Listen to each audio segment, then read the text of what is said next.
महल्ले दे तमाम घरें ते रहमत नाज़िल फरमा शिया सुन्नी को अपन इत्तफाक ते इत्तेहाद अता फरमा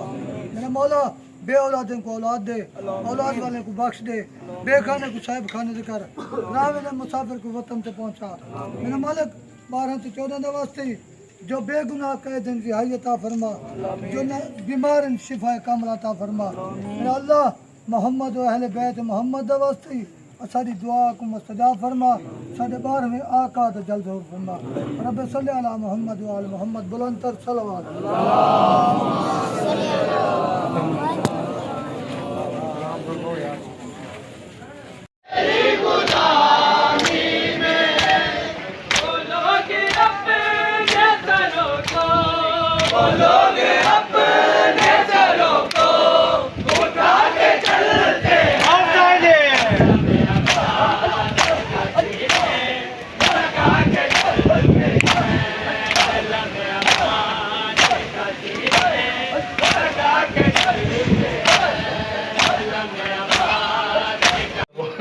लोहारे वाले इश्तिहार लासन अच्छा फोटो लांदो पीछे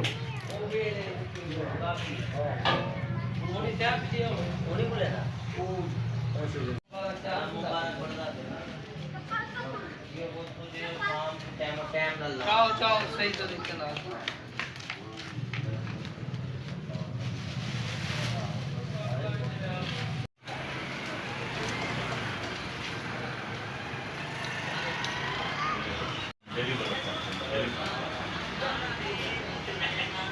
सारे काम को सहना चाहिए क्या ना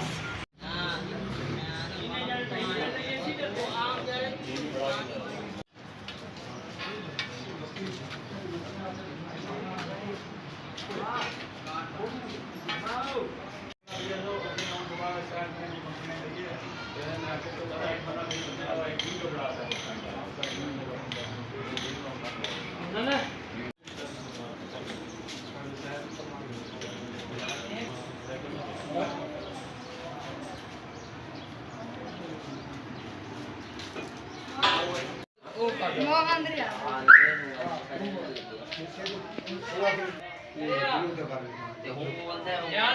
वो कई दफा वही खड़ाई पोस्ट